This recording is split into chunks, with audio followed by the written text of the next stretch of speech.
नमस्कार, आप देख रहे हैं द राइट न्यूज और मैं हूं हिमाग्नि मोजा और मैं आपके सामने एक बार फिर प्रस्तुत हूं फिलिस्तीन और इजराइल के बीच में चल रही वॉर के लेटेस्ट अपडेट्स के साथ। मगर इससे पहले कि हम आगे बढ़े, जल्दी से कीजिए हमारा चैनल सब्सक्राइब ताकि इस युद्ध की अपडेट्स के साथ आप अपडेटेड रह सके।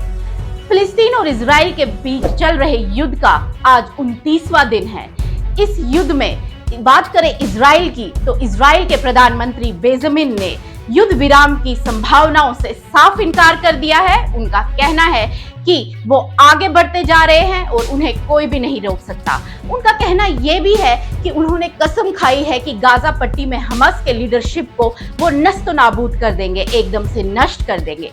वहीं बात करें हमास की, तो हमास ने अभी भी इजरायली नागरिकों को बंधक बना के रखा है। आपको बता दें, अभी भी 200 से भी ज्यादा नागरिक इजराइल के हमास के यहाँ बंधक बने हुए हैं। इजरायली सेना अभी उन्हें छुड़ा नहीं पाई है, क्योंकि जो सेना है वो कितनी भी बड़ी हो, दुश्मन देश में कार्रवाई करना काफी चुनौतीपूर्ण होता है, काफी मुश्किल होता है।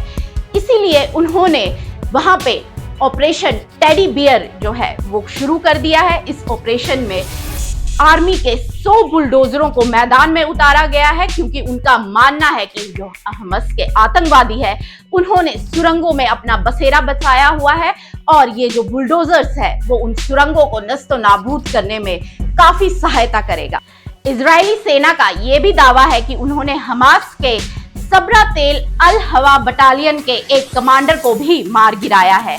आपको बता दें कि यहाँ पे इजरायली सेना जो है वो हमास के गढ़ पर खड़ी है और उन्होंने गाजा पट्टी को चारों तरफ से घेर रखा है।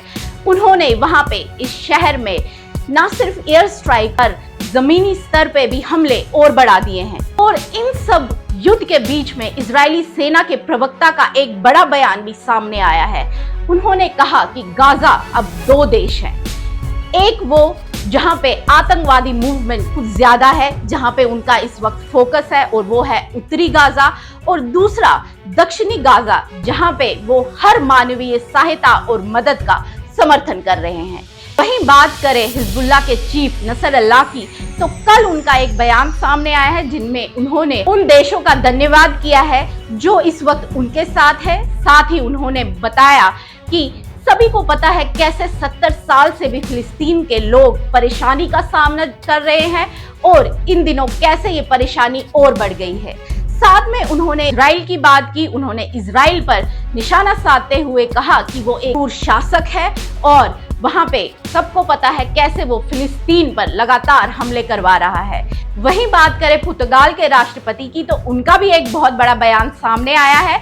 उन्होंने हमास पे निशाना साधते हुए कहा, पहल उन्होंने की थी, इसलिए अब उन्हें कोई हक नहीं बनता कि वो युद्ध विराम की मांग करें। उन्होंने कहा उन्हें शुरुआत करनी ही नहीं चाहिए थी, अब वो इजराइल को दोष नहीं दे सकते।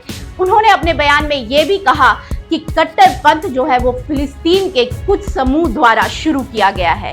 वहीं बात करें भारत की, तो भारत से भी एक बयान सामने आया है। भारत के विदेश मंत्री एस जयशंकर ने कहा कि ये जो समस्या है इसका समाधान सिर्फ बातचीत से हो सकता है, क्योंकि फिलिस्तीन के मुद्दे पे हमें समाधान ढूंढना होगा। साथ ही उन्होंने ये भी कहा कि कोई भी देश, कोई भी इंसान आतंकवाद का समर्थन नहीं कर सकता है।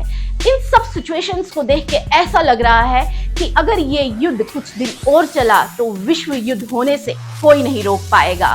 इसी अपडेट के साथ मुझे और मेरी वीडियो जर्नलिस्ट प्रिया भट्ट को दीजिए इजाजत। मैं आपके सामने फिर प्रस्तुत होगी इस युद्ध की लेटेस्ट अपडेट्स के साथ। तब तक के लिए देखते रहे द राइट न्यूज। नमस्कार।